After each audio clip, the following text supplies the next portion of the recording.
Donovan Tizzy is charged that he, on or about the 10th day of March 2010, in the city of Toronto, did assault causing bodily harm Andrew Williams. Take the whole scenario and imagine it as if it's real, because these kind of scenarios are definitely possible. Donovan Tizzy, how do you plead to this charge? Guilty or not guilty? Not guilty. Donovan Tizzy is charged that he, on or about the 10th day of March 2010, in the city of Toronto, did rob Andrew Williams, contrary to section 343A of the Criminal Code. Donovan Tizzy, how do you plead to this charge? Guilty or not guilty? Not guilty. You know, participating in this mock trial, it's not my first mock trial actually. I've done several tournaments and stuff, but it's quite an experience, and it's something that I really like doing, and it's really fun. Thank you. All right, is the Crown ready to begin its case?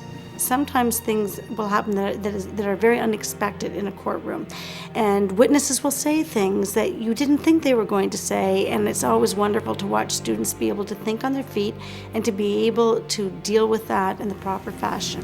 Do you swear that the evidence you're about to give is the truth, the whole truth, and nothing but the truth, so help you God? Stay calm. That's it. Stay calm and keep your poise.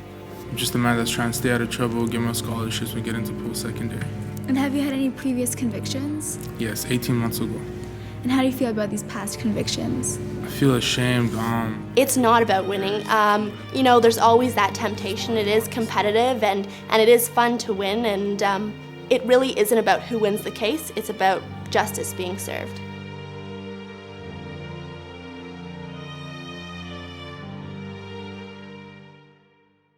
I started doing mock trials early in my career because I felt that it would be a much more interesting way for students to learn about court procedure than just to read about it in a book. Order in the court, all rise please. And they have to work together, they have to learn about the law, they have to understand how to apply the facts to the law, and then how to develop questions. So it's a really good use of their analytical skills. One of the most important things about a mock trial experience is that it teaches students how to solve disputes in a civil manner. And today I'll be asking Mr. Wong a couple questions. Morning. Mr. Wong, you are the youth leader at the local rec center, is that correct? Yeah, that's correct. And therefore you do know Mr. Donovan Tissy quite well, don't you? Yeah, I do know him. Mr. Tissy plays My basketball. favorite thing about participating today and in the mock trials is being able to sort of play the role of a lawyer. I've always wanted to be a lawyer. Your Honor, Donovan Tizzy is charged with robbery and assault causing bodily harm. There is strategy involved, there is logic involved, and so and there's lots of communication involved. So there's a whole range of things that you need to be good at to be a good lawyer. Normally I'm not a person who does presentations. I normally freeze up, but in the mock trial it's different. You're talking to a witness and presenting in front of a judge. It's not like you have a whole classroom of people looking at you, so it's surprisingly easy. Good morning, Your Honor. My name is Lau, first initial M, and these are my colleagues from the Crown. This is Martinson's, first initial P, Bozis, first initial J. I think my favorite part of the mock trial experience was all of the teamwork that we put in. Not a single one of us could have done this on our own. Although we each have our individual roles, everybody sort of helps everybody in figuring out what to say and what questions to ask. You need to know how to be a good team player and when to step up and when to step back. Often what you come up with as a team is fantastic. It's really good, and that's what you should be really proud of once you're done. Good morning, Your Honor. My name is Sultan, first initial S, and these are my colleagues from the defense. This is Cole, first initial S. If teachers are concerned about starting a mock trial, I understand that. The first thing that I do is look at the resources in my community, and I will usually get in touch with OGEN, the Ontario Justice Education Network, and find out about lawyers who are willing to volunteer in my school.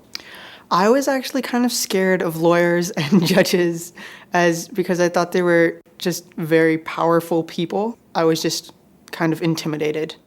Well, there's always that stereotype that lawyers are sort of like sharks, I guess, but when I met a bunch of different lawyers and a bunch of different judges, that impression goes away immediately. They're very willing to help you. Lawyers have come in to demonstrate objections, to demonstrate how to do a cross-examination, a direct examination. They'll coach students, and I have found the legal community to be incredibly generous with their time. Objection, Your Honor. And what is the basis for your objection? The evidence is hearsay.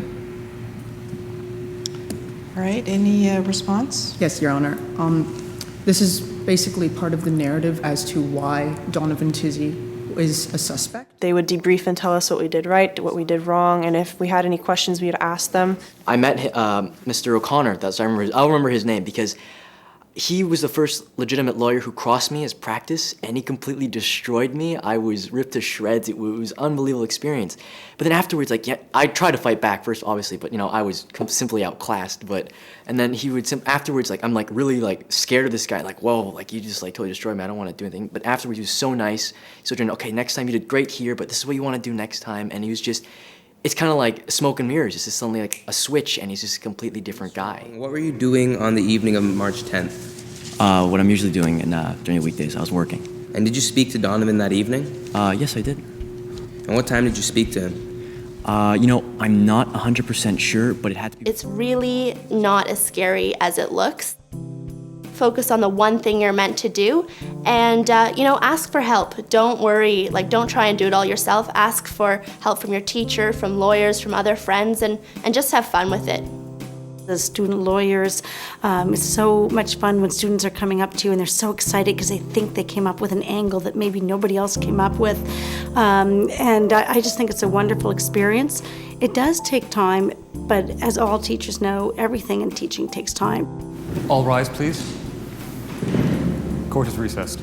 Once you've done the pre-planning, you have about 10 classes in a row that will fold out in front of you, and you can really focus on just interacting with the students. Well, my colleagues for the mock trial, we kind of became friends. I didn't really know them at first, and then we kind of bonded, so we were like a little law family. I think that brought us closer, not just as classmates, but as friends as well, and it was awesome. Oh, I had so much fun. I think I'm probably going to end up going to law school. I haven't quite decided, but because of this, it's definitely influenced me, and I think that might be where I'm headed now. It's experience that you have to do yourself, and if you have doubts, just forget them. You're gonna have a lot of fun doing it the first time, and you're gonna end up coming back just like I did.